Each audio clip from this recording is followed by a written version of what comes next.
اعوذ باللہ من الشیطان الرجیم، بسم اللہ الرحمن الرحیم۔ آج ہم 24ویں پارے فمن ازلم کا آغاز کرنے جا رہے ہیں۔ فمن ازلم ممن کذب علی اللہ وکذب بالصدق اذ جاءہ الیس فی جہنم مثوی للکافرین۔ پھر اس شخص سے بڑا ظالم کون ہوگا جس نے اللہ پر جھوٹ باندھا اور جب سچائی اس کے سامنے آئی تو اسے جھٹلا دیا۔ اللہم اہدنا الصراط المستقیم۔ سورہ زمر جاری ہے۔ آیت 32 تا 52 یہاں وہ کردار بیان ہوئے ہیں کہ جس نے ایک نے جھوٹا عقیدہ گھڑا، شرک کیا، سچائی کو جھٹلایا، ان کا ٹھکانہ جہنم ٹھہرا۔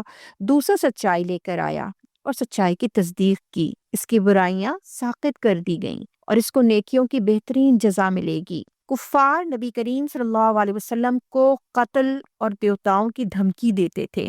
اللہ تعالیٰ نے تسلی دی کہ اللہ اپنے بندے کے لیے کافی ہے اور اللہ ان کافروں سے انتقام لینے کے لیے بھی کافی ہے۔ آپ اللہ پر بھروسہ رکھیں اور اسی پر اہل حق کو بھروسہ اور توکل کرنا چاہیے۔ اللہ تعالیٰ ارشاد فرماتا ہے الیس اللہ بکاف عبدہ ویخوفونک بالذین من دونہ ومن یضلل اللہ فما لہ من ہاد ومن یہد اللہ فما لہ من مضل الیس اللہ بعزیز ذی انتقام۔ فرماتا ہے قل حسبی اللہ علیہ یتوکل المتوکلون۔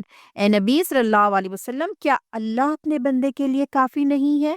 یہ لوگ اس کے سوا دوسروں سے تم کو ڈراتے ہیں، حالانکہ اللہ جسے گمراہی میں ڈال دے اسے کوئی راستہ دکھانے والا نہیں ہے، اور جسے وہ ہدایت دے اسے بھٹکانے والا بھی کوئی نہیں۔ کیا اللہ زبردست اور انتقام لینے والا نہیں ہے؟ پھر فرماتا ہے بس ان سے کہہ دو کہ میرے لیے اللہ ہی کافی ہے، بھروسہ کرنے والے اسی پر بھروسہ کرتے ہیں۔ ان آیات میں قیامت تک اہل حق کے لیے تسلی کہ وہ حق کے راستے پر استقامت سے ڈٹے رہیں، دشمن کتنا بھی قوت والا ہو مگر اللہ حفاظت کے لیے، مدد کے لیے، نصرت کے لیے، انتقام کے لیے کافی ہے۔ حالیہ اسرائیلی ظلم اور بربریت اور جارحیت کے مقابلے میں جو اہل فلسطین، اہل غزہ کی طرف سے مزاحمت ہمیں نظر آتی ہے، اس کا بنیادی جوہر جو ہے وہ اللہ پر ایمان اور اللہ پر توکل ہے۔ پھر آگے اللہ تعالیٰ ارشاد فرماتا ہے یہ کتاب اللہ نے برحق نازل کی ہے کہ لوگ اس سے ہدایت حاصل کریں، لیکن اگر وہ اپنے لیے کسی اور راستے کا انتخاب کرتے ہیں تو پھر اللہ ہی کی طرف پلٹ کر آنا ہے، وہ ان سے نمٹ لے گا۔ مثال سے سمجھایا ہے کہ موت اور زندگی ان کے قبضے میں نہیں۔ نیند کو موت کے مترادف قرار دیا اور کہا زندگی موت سب اسی کے ہاتھ میں ہے۔ مشرکین کے اس رویے کا ذکر ہے کہ جب اکیلے اللہ کا ذکر کیا جاتا ہے تو یہ بگڑنے لگتے ہیں، اور جب اس کے سوا دوسروں کا ذکر ہوتا ہے تو خوشی سے کھل اٹھتے ہیں۔ یہ رویے آج تک قائم ہیں۔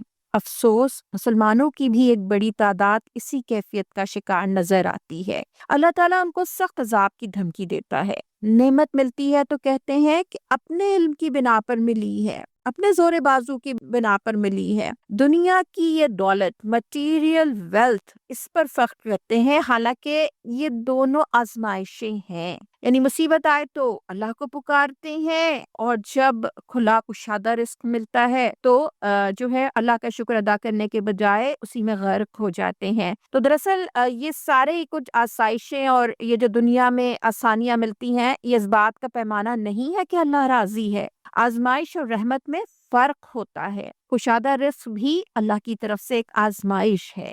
پھر آیت 53 تا 62 اس کے بعد بہت پیاری آیت ہے جو تپتے صحرا میں ٹھنڈے چھاؤں کی مانند ہے، مایوسی کے اندھیروں سے نکال کر امید کی روشنی کی طرف پلٹانے والی، اللہ کے دامن رحمت سے وابستہ کرنے والی آیت، گمراہی سے ہدایت کی طرف پلٹنے کے لیے ایک بہت ہی اسٹرانگ موٹیویشن ہے اس آیت کے اندر۔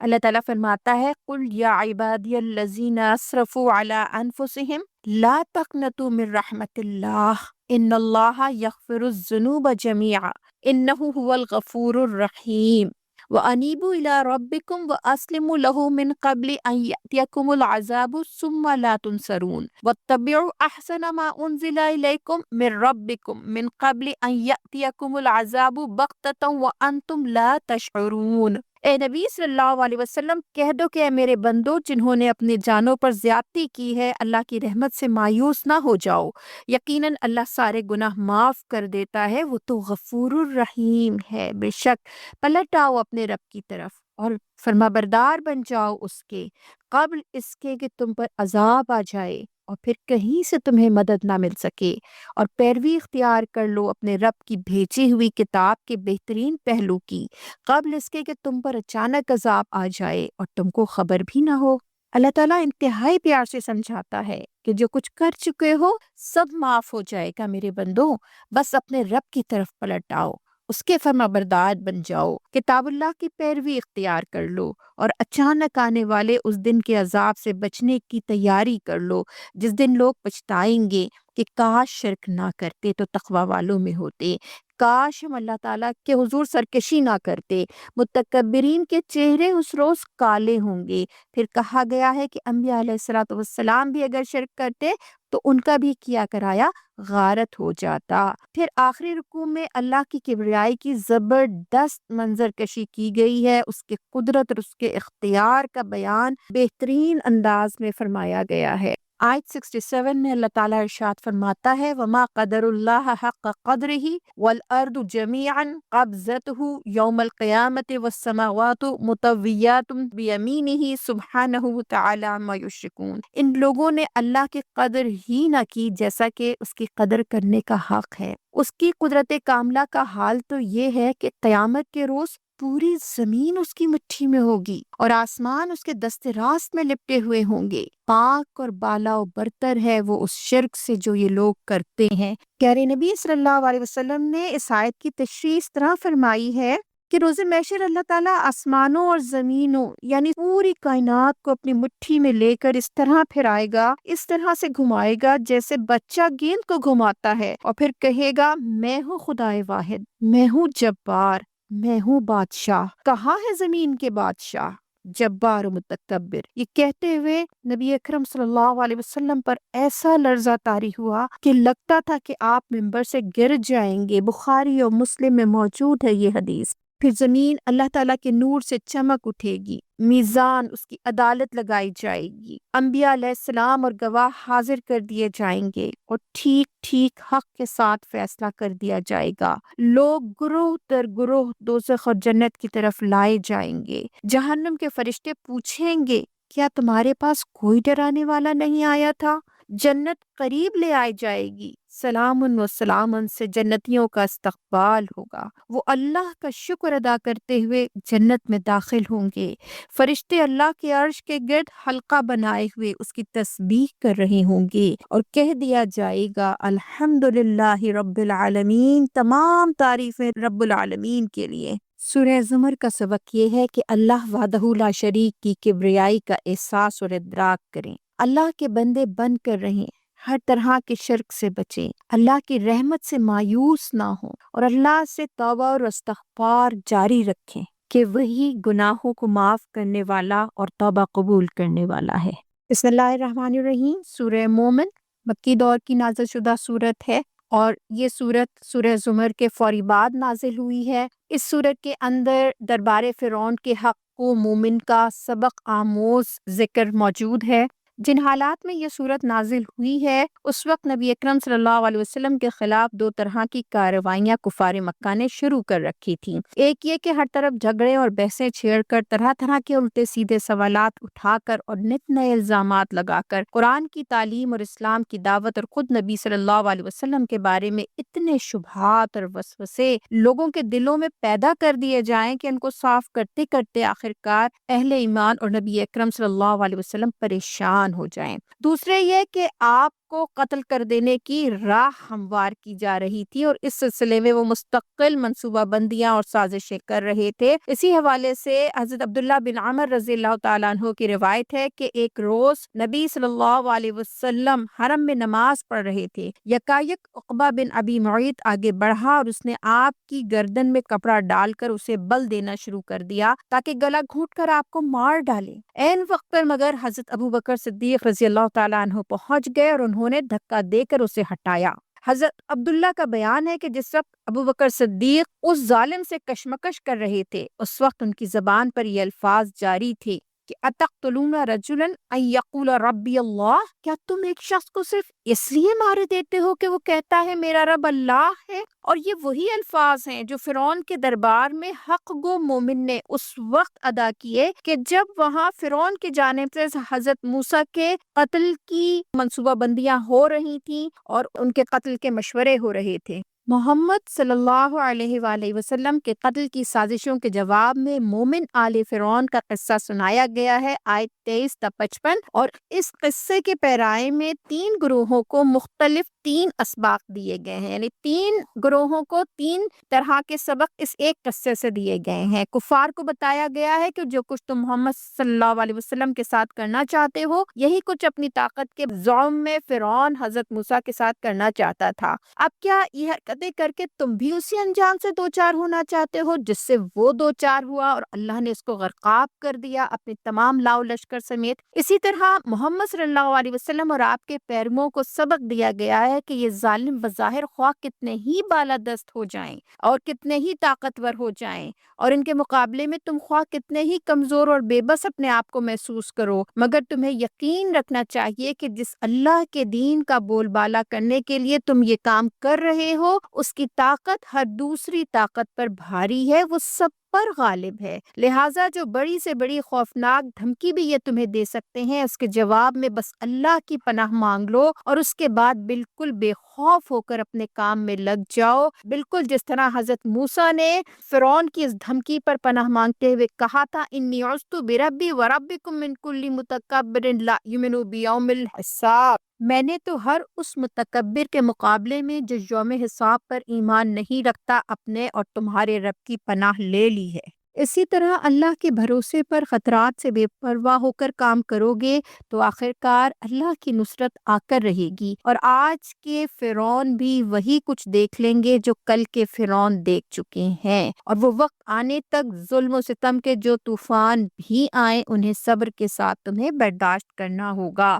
اور یہ نبی کریم صلی اللہ علیہ وسلم سے لے کر اور قیامت تک آنے والے تمام اہل ایمان کے لیے اس کے اندر درس نصیحت ہے۔ ان 2 گروہوں کے علاوہ ایک تیسرا گروہ بھی معاشرے میں موجود تھا جو ہمیشہ موجود رہتا ہے، اور یہ ان لوگوں کا گروہ تھا جو یہ تو جان چکے تھے کہ محمد صلی اللہ علیہ وسلم حق پر ہیں اور اہل ایمان حق پر ہیں اور کفار قریش سراسر زیادتی کر رہے ہیں، مگر یہ سب کچھ جان لینے کے باوجود وہ خاموش تماشائی بنے ہوئے تھے اور حق و باطل کی اس کشمکش کو بس دیکھ رہے تھے۔ اللہ تعالیٰ اس موقع پر ان کے ضمیر کو جھنجھوڑتا ہے اور انہیں بتاتا ہے کہ جب حق کے دشمن علانیہ تمہاری آنکھوں کے سامنے اتنا بڑا ظالمانہ اقدام کرنے پر تل گئے ہیں تو تم پر حیف ہے کہ اگر اب بھی تم بیٹھے تماشا ہی دیکھتے رہو۔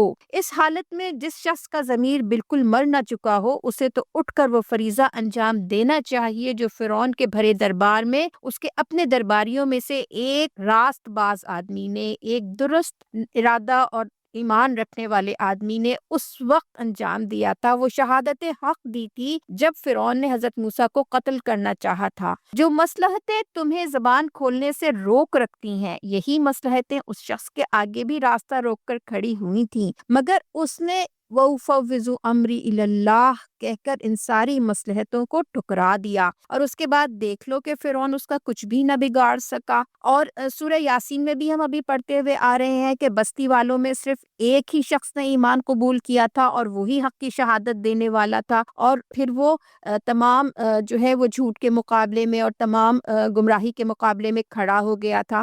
تو ہمارے معاشرے میں بھی کم و بیش یہی صورتحال ہے کہ حق اور باطل کی کشمکش میں ایک بڑا گروہ جو ہے وہ تماشائی کی حیثیت سے ہوتا ہے، اور اگر وہ کردار ادا کرے حق کا ساتھ دینے کا تو یقیناً دنیا کے اندر سے ظلم اور فساد ختم ہو سکتا ہے اور دنیا میں عدل اور انصاف قائم ہو سکتا ہے۔ سورت کا آغاز اس آیت سے ہوتا ہے کہ حامیم تنزیل الکتاب من اللہ العزیز العلیم غافر الذنب وقابل التوب شدید العقاب ذی الطول لا الہ الا ہوا الیہ المصیر۔ حامیم اس کتاب کا نزول اللہ کی طرف سے ہے جو زبردست ہے اور سب کچھ جاننے والا ہے، گناہ معاف کرنے والا اور توبہ قبول کرنے والا ہے، سخت سزا دینے والا اور بڑا صاحب فضل ہے، کوئی معبود اس کے سوا نہیں، اسی کی طرف سب کو پلٹنا ہے۔ یہ آغاز ہے جس کے ذریعے سے سامعین کو پہلے ہی خبردار کر دیا گیا ہے کہ یہ کلام جو ان کے سامنے پیش کیا جا رہا ہے کسی معمولی ہستی کا کلام نہیں ہے، بلکہ اس اللہ کی طرف سے نازل ہوا ہے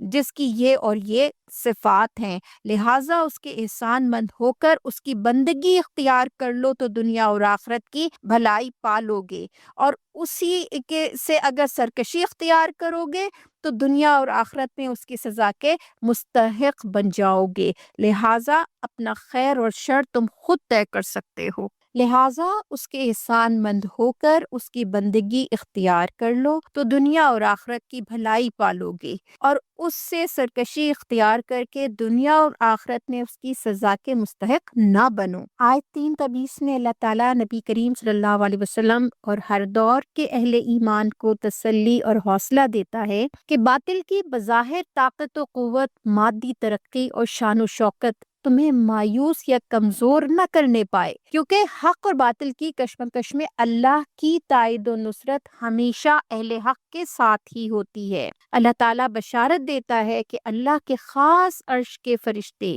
اہل ایمان کے لیے دعا کرتے ہیں اللہ کی رحمت اور مغفرت کی، اور اہل ایمان، اہل خانہ و خاندان، آباء و اجداد کے جنت میں اکٹھا ہونے کی۔ سبحان اللہ و بحمدہ، سبحان اللہ العظیم، کتنی خوبصورت دعا ہے۔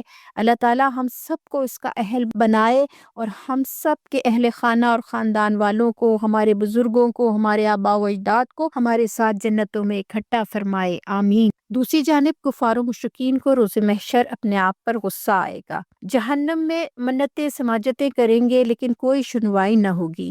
دنیا کے بادشاہوں اور جابروں سے میدان حشر میں پوچھا جائے گا کہ آج بادشاہی کس کی ہے، ان میں سے کوئی بھی زبان نہ کھول سکے گا، اور پوری کائنات پکار اٹھے گی کہ اللہ واحد و قہار کے سوا کسی کی بادشاہی نہیں ہے۔ اس روز حساب لیا جائے گا، کلیجے منہ کو آ رہے ہوں گے، لیکن کوئی کسی کے حق میں کلمہ خیر کہنے والا نہ ہوگا۔ وہ دن جب کہ سب لوگ بے پردہ ہوں گے، اللہ سے ان کی کوئی بات بھی چھپی ہوئی نہ ہوگی۔ اس روز پکار کر پوچھا جائے گا، وہ اللہ جو نگاہوں کی چوری اور سینوں کے راز تک جانتا ہے، اس روز عدل اور حق کے ساتھ فیصلہ کرے گا، اور اس دن اہل جہنم کی بے بسی دیکھنے کے قابل ہوگی۔ اللہم انی اعوذ بک من ضیق الدنیا و ضیق یوم القیامہ، آمین۔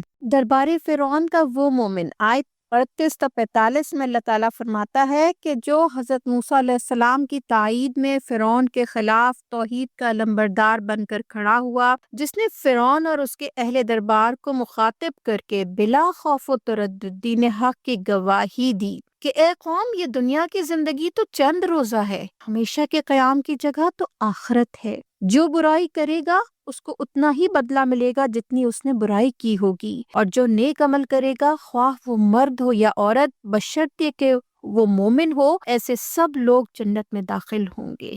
یہاں کوئی جینڈر ڈسکرپشن نہیں ہوگا، جہاں ان کو بے حساب رزق دیا جائے گا۔ ان کے ضمیر کو جھنجھوڑتے ہوئے دلیل دیتا ہے کہ ذرا اپنے نظریے، اپنے طرز عمل پر غور کرو، میں تو تم کو نجات کی طرف بلاتا ہوں، یعنی تمہارے حقیقی رب کی طرف، زبردست اور مغفرت والے رب کی طرف بلاتا ہوں، اور تم لوگ مجھے فرعون کی اطاعت یعنی آگ کی طرف بلاتے ہو۔ بالآخر ہم سب کو پلٹنا اپنے رب ہی کی طرف ہے، اور سرکشی میں حد سے گزرنے والے جہنم میں جائیں گے۔ ان قریب روز محشر تم میری نصیحت کو یاد کرو گے، مگر اس وقت یاد کرنے کا کوئی فائدہ نہیں ہوگا، اور میں نے اپنا معاملہ تو اپنے رب کے سپرد کر دیا، وہ اپنے بندوں کا بہترین نگہبان ہے۔ اور اللہ نے اس بندہ مومن کی ایسی نگہبانی فرمائی کہ فرعونیوں کی ساری چالیں ناکام ہو گئیں اور وہ خود عذاب الہی کا شکار ہو گئے۔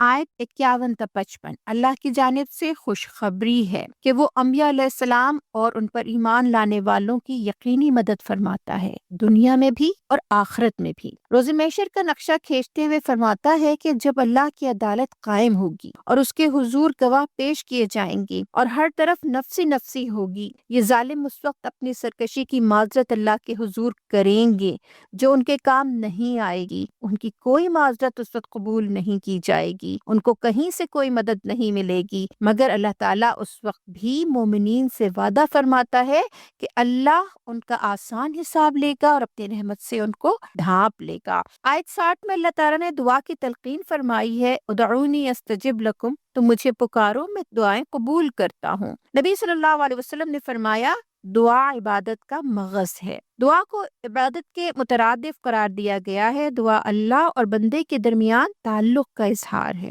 بندگی کے تعلق کا۔ دعا بندے کی انکساری اور ہر حال میں اللہ ہی پر توکل کا، اللہ ہی سے رجوع کا اظہار ہے۔ اللہ دعا مانگنے والوں کو پسند فرماتا ہے اور فرماتا ہے کہ جو لوگ گھمنڈ میں آ کر میری عبادت سے منہ موڑتے ہیں، یعنی میرے آگے دستے سوال دراز نہیں کرتے، وہ ضرور ذلیل و خوار ہو کر جہنم میں داخل ہوں گے۔ اللہ تعالیٰ نبی صلی اللہ علیہ وسلم اور اہل ایمان کو آزمائشوں میں صبر و استقامت کی تلقین کرنے کے ساتھ مشکلات سے نجات کے لیے اللہ سے دعا کا راستہ دکھاتا ہے۔ یہی رہنمائی قیامت تک تمام اہل حق کے لیے ہے۔ آیت 61 تا آخر اللہ تعالیٰ انسان کو کائنات اور اس کی اپنی تخلیق کی جانب متوجہ فرماتا ہے کہ ان ساری اسٹیجز سے، ان منازل و مراحل کو دیکھ کر تمہیں اپنے خالق و مالک کو پہچان لینا چاہیے۔ وہی زندگی اور موت دیتا ہے اور وہی تمام چیزوں پر اختیار رکھتا ہے، لہٰذا ان انکار کرنے والوں سے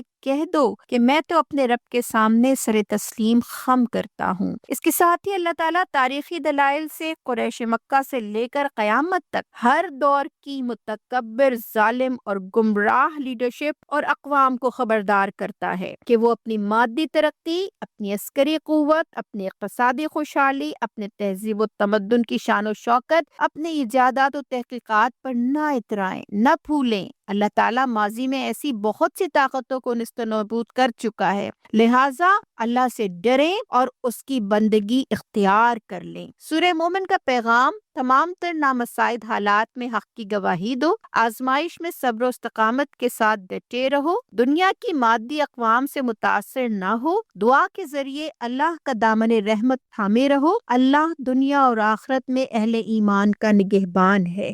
بسم اللہ الرحمن الرحیم۔ سورہ حامیم سجدہ، یہ ان 7 مکی صورتوں میں سے ہے جو حامیم سے شروع ہوتی ہیں۔ ان کو نبی کریم صلی اللہ علیہ وآلہ وسلم نے قرآن کے مضبوط قلعے قرار دیا ہے۔ یہ سورت اس وقت نازل ہوئی تھی جب حضرت حمزہ رضی اللہ تعالیٰ عنہ ایمان لا چکے تھے اور سرداران قریش کو نبی صلی اللہ علیہ وسلم کی دعوت سے خطرہ محسوس ہوا کہ مزید مؤثر افراد اگر اس دین کو قبول کر لیتے ہیں تو ان کے خود ساختہ دین کا کیا ہوگا۔ اس وقت تک کفار مکہ نے مل کر سوچا کہ نبی کریم صلی اللہ علیہ وسلم سے بات کی جائے اور اپنے جھوٹے دین کو بچانے کے لیے کوئی درمیان کا راستہ نکالا جائے، اور اس کے لیے عتبہ بن ربیعہ جو ابو سفیان کا خسر تھا اس کا انتخاب کیا گیا۔ عتبہ بن ربیعہ جب نبی کریم صلی اللہ علیہ وسلم کے پاس پہنچا تو اس نے کہا کہ میں تم سے بات کرنے کے لیے آیا ہوں۔ نبی کریم صلی اللہ علیہ وسلم نے فرمایا کہ ابو الولید آپ کہیں میں سنوں گا۔ اس نے کہا بھتیجے یہ کام جو تم نے شروع کیا ہے اس سے اگر تمہارا مقصد مال حاصل کرنا ہے تو ہم سب مل کر تم کو اتنا کچھ دے دیتے ہیں کہ تم ہم میں سب سے زیادہ مالدار ہو جاؤ۔ اگر اس سے اپنی بڑائی چاہتے ہو تو ہم تمہیں اپنا سردار بنائے لیتے ہیں، کسی معاملے کا فیصلہ تمہارے بغیر نہیں کریں گے۔ اگر بادشاہی چاہتے ہو تو ہم تمہیں اپنا بادشاہ بنا لیتے ہیں، اور اگر تم پر کوئی جن آتا ہے جسے تم خود رفع کرنے پر قادر نہیں ہو تو ہم بہترین اطباء بلواتے ہیں اور اپنے خرچ پر تمہارا علاج کرواتے ہیں۔ عتبہ یہ باتیں کرتا رہا اور نبی کریم صلی اللہ علیہ وسلم خاموشی سے سنتے رہے۔ پھر آپ نے فرمایا ابو الولید آپ کو جو کچھ کہنا تھا کہہ چکے، اب میری بات سنیے۔ اس کے بعد آپ نے بسم اللہ الرحمن الرحیم پڑھ کر اس سورت کی تلاوت شروع کی اور عتبہ اپنے دونوں ہاتھ پیچھے زمین پر ٹیکے غور سے سنتا رہا۔ 38 نمبر آیت پر پہنچ کر آپ نے سجدہ کیا، پھر سر اٹھا کر فرمایا اے ابو الولید یہ میرا جواب ہے جو آپ نے سن لیا، اب آپ جانے اور آپ کا کام۔ عتبہ اٹھ کر سرداران قریش کی مجلس میں جب واپس گیا ہے تو انہوں نے اس کی صورت دیکھ کر کہا بخدا، اور یہ وہ عتبہ ہی نہیں، اس کا تو چہرہ ہی بدلا ہوا ہے۔ عتبہ نے جواب دیا بخدا، میں نے ایسا کلام کبھی نہیں سنا، خدا کی قسم نہ یہ شعر ہے، نہ سحر ہے، نہ کہانت۔ اے سرداران قریش، میری بات مان لو اور اس شخص کو اس کے حال پر چھوڑ دو۔ میں سمجھتا ہوں کہ یہ کلام کچھ رنگ لا کر رہے گا۔ فرض کرو اگر عرب اس پر غالب آ گئے تو تم اپنے بھائی کے خلاف ہاتھ اٹھانے سے بچ جاؤ گے اور دوسرے اس سے نمٹ لیں گے، لیکن اگر وہ عرب پر غالب آ گیا تو اس کی بادشاہی تمہاری بادشاہی ہوگی اور اس کی عزت تمہاری عزت ہوگی۔ اور حضرت جابر بن عبداللہ سے روایت کردہ یہ بات بھی ہے کہ جب اللہ کے نبی صلی اللہ علیہ وسلم اس آیت پر پہنچے فَإِنْ أَعْرَضُوا فَقُلْ أَنذَرْتُكُمْ صَاعِقَةً مِثْلَ صَاعِقَةِ عَادٍ وَثَمُودَ، اب اگر یہ لوگ منہ موڑتے ہیں تو ان سے کہہ دو کہ میں تمہیں عاد اور سمود کے عذاب جیسے ایک اچانک ٹوٹ پڑنے والے عذاب سے ڈراتا ہوں۔ تو عتبہ نے بے اختیار آپ کے منہ پر ہاتھ رکھ دیا اور کہا خدا کے لیے اپنی قوم پر رحم کرو۔ سرداران قریش کے استفسار پر اس نے یہ کہا کہ ہم جانتے ہیں کہ محمد صلی اللہ علیہ وسلم کی زبان سے جو بات نکلتی ہے پوری ہو کر رہتی ہے، میں ڈر گیا کہ کہیں ہماری قوم پر عذاب نہ نازل ہو جائے۔ اس رویے کے جواب میں سورہ حامیم سجدہ میں اللہ نے کافروں کو جھنجھوڑا ہے اور فرمایا ہے کہ وہ اللہ کی دعوت کے لیے اپنے دل اور دماغ بند نہ کر لیں، اپنی آنکھوں اور کانوں کو اندھا اور بہرا نہ بنا لیں، غور کریں کہ اللہ کے نبی صلی اللہ علیہ وسلم کیا پیش کر رہے ہیں۔ آیت 1 تا 13 میں فرمایا گیا ہے کہ یہ واضح کلام ہے خدائے رحمان کی طرف سے جو مہربان ہے، عربی زبان میں ہے، بشارت دینے والا اور ڈرانے والا، لیکن اس سے فائدہ کون لوگ اٹھاتے ہیں؟ جو علم والے ہیں۔ اور انکار کرنے والے یہ کفار جو کہتے تھے کہ ہمارے دلوں پر غلاف چڑھے ہیں اور ہمارے کان بہرے ہیں، اور اللہ سے بے نیازی اور بے پرواہی کا مظاہرہ کرتے تھے کہ ہمیں اس سے کوئی غرض نہیں ہے جو آپ پیش کر رہے ہیں، اللہ فرماتا ہے تمہیں اندازہ ہے کہ تم کس طاقتور ہستی کے ساتھ کفر کر رہے ہو جس نے زمین کو ٹھہرا دیا، اس میں پہاڑ بنا دیے اور زمین میں برکتیں رکھ دیں اور قیامت تک آنے والے انسانوں کے لیے رزق اور اس کا انتظام اس کے اندر رکھ دیا۔ یہ سارا کام 4 دن میں مکمل ہو گیا۔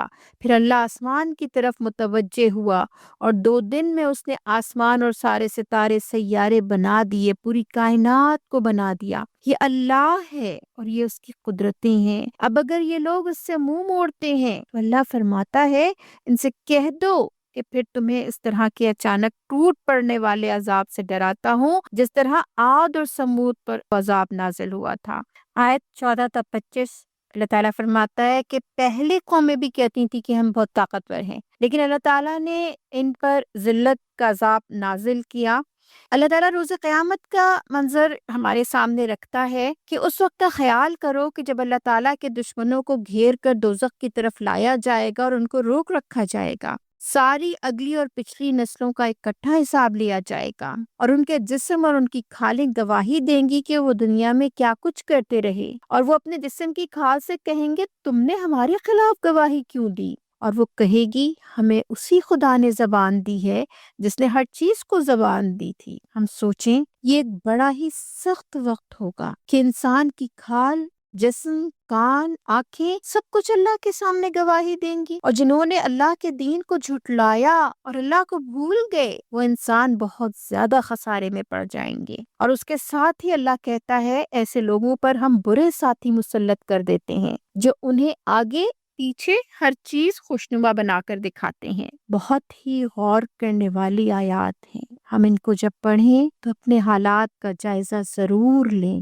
آیت 26 تا 32 پھر منکرین کا ذکر آیا ہے جو کہتے ہیں کہ اس قرآن کو ہرگز نہ سنو، اور جب سنایا جائے تو اس میں خلل ڈالو شاید کہ اس طرح سے تم غالب آ جاؤ۔ کفار و مشرکین کو قرآن پاک سے ہمیشہ دشمنی رہی ہے اور آج کی دنیا کا منظرنامہ بھی اس پر گواہ ہے۔ بھارت، امریکہ، اسرائیل، یورپ، یہود، ہنود اور نصارہ کی اسلام دشمنی بالکل اظہر من الشمس ہے۔ اللہ تعالیٰ کہتا ہے کہ وہاں پر منظر کیا ہوگا کہ جو لوگ ہماری آیات کا انکار کرتے ہیں، جو ان کی پیروی کرتے ہیں، وہاں یہ کافر کہیں گے کہ اے ہمارے رب ذرا ہمیں دکھا دے ان جنوں اور انسانوں کو جنہوں نے ہمیں گمراہ کیا تھا، ہم انہیں پاؤں تلے رون ڈالیں گے۔ یعنی اتنا خوفناک منظر۔ اور دوسری جانب جو منظر ہمیں نظر آتا ہے کہ جن لوگوں نے کہا کہ اللہ ہمارا رب ہے اور اس پر ثابت قدم رہے، ان پر فرشتے نازل ہوتے ہیں اور ان سے کہتے ہیں کہ نہ ڈرو اور نہ غم کرو، اور جنت کی بشارت دیتے ہیں اور کہتے ہیں کہ دنیا میں بھی ہم تمہارے ساتھی ہیں اور آخرت میں بھی تمہارے ساتھی ہوں گے۔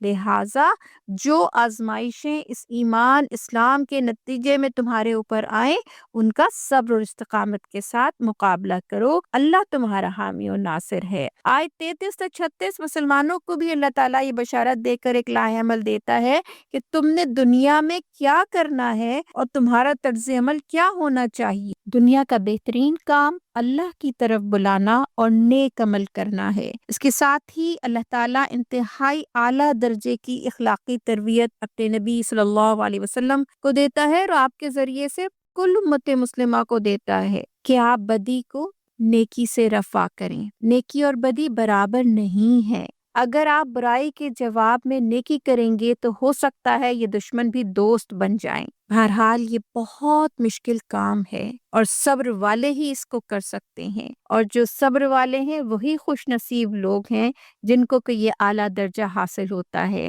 اور ہم دیکھتے ہیں کہ پھر اسوہ حسنہ نبی اکرم صلی اللہ علیہ وسلم، جنہوں نے انسانوں کے دل جیتے، مگر کیسے؟ سلام اس پر کہ جس نے زخم کھا کر پھول برسائے۔ ساتھ ہی اللہ تعالیٰ فرماتا ہے کہ یہ رویہ اختیار کرنا آسان نہیں ہے، شیطان کی طرف سے اکساہٹیں ہوں گی، روکا جائے گا۔ تو پھر جب شیطان کی طرف سے کوئی رکاوٹ محسوس ہو تو اللہ کی پناہ مانگ لو۔ پھر اللہ تعالیٰ ساری کائنات اور زمین و آسمان سے اپنی نشانیاں بیان فرماتا ہے اور کہتا ہے کہ اگر یہ لوگ نہیں مانتے تو نہ مانے۔ اللہ کے فرشتے حاملین عرش ہر وقت اس کے ارد گرد ہیں اور اس کی تسبیح کر رہے ہیں۔ یہ اللہ کی زبردست کتاب ہے، باطل نہ اس کے سامنے سے آ سکتا ہے نہ اس کے پیچھے سے۔ اللہ تعالیٰ اس کی خود حفاظت کر رہا ہے، اور اگر کوئی نیک عمل کرے گا تو اپنے ہی لیے کرے گا، اللہ کو اس کا کوئی فائدہ نہیں ہے، بندے کو خود اس کا فائدہ ہے، اور جو بدی کرے گا اس کا وبال اس کے اپنے اوپر ہوگا۔ اللہ اپنے بندوں پر ظلم کرنے والا نہیں ہے۔ اللہ نے موسیٰ علیہ السلام کو بھی کتاب دی تھی اور اس کے بارے میں بھی لوگوں نے اختلاف کیا تھا۔ ٹھیک ہے کہ اختلاف کرنے والے جان لیں کہ جو کوئی اللہ کی ہدایات کو مان کر عمل صالح کرے گا خود ہی فائدہ اٹھائے گا، اور جو کوئی برائی کرے گا اس کی سزا اسے خود ہی بھگتنی ہوگی۔ اللہ تو اپنے بندوں پر ظلم کرنے والا نہیں ہے۔ پارہ نمبر 24 کا اختتام ہوتا ہے۔ پارہ نمبر 24 سے منتخب دعا ہے: ربنا وسعت کل شیء رحمتا وعلما فاغفر للذین تابوا واتبعوا سبیلک وقہم عذاب الجحیم ربنا وادخلہم جنات عدن التی وعدتہم ومن صلح من آبائہم وازواجہم وذریاتہم انک انت العزیز الحکیم وقہم السیئات ومن تق السیئات یومئذ فقد رحمتہ وذلک هو الفوز العظیم آمین یا رب العالمین۔ اے ہمارے رب، تو اپنی رحمت اور اپنے علم کے ساتھ ہر چیز پر چھایا ہوا ہے، بس معاف کر دے اور عذاب دوزخ سے بچا لے ان لوگوں کو جنہوں نے توبہ کی ہے اور تیرا راستہ اختیار کر لیا ہے۔ اے ہمارے رب، اور داخل کر ان کو ہمیشہ رہنے والی ان جنتوں میں جن کا تو نے ان سے وعدہ فرمایا ہے، اور ان کے والدین اور بیویوں اور اولاد میں سے بھی جو صالح ہوں ان کو بھی وہاں ان کے ساتھ ہی پہنچا دے۔ بلا شبہ تو قادر مطلق اور حاکم ہے، اور بچا دے ان کو برائیوں سے، جس کو تو نے قیامت کے دن برائیوں سے بچا لیا اس پر تو نے بڑا ہی رحم فرمایا۔ یہی بڑی کامیابی ہے۔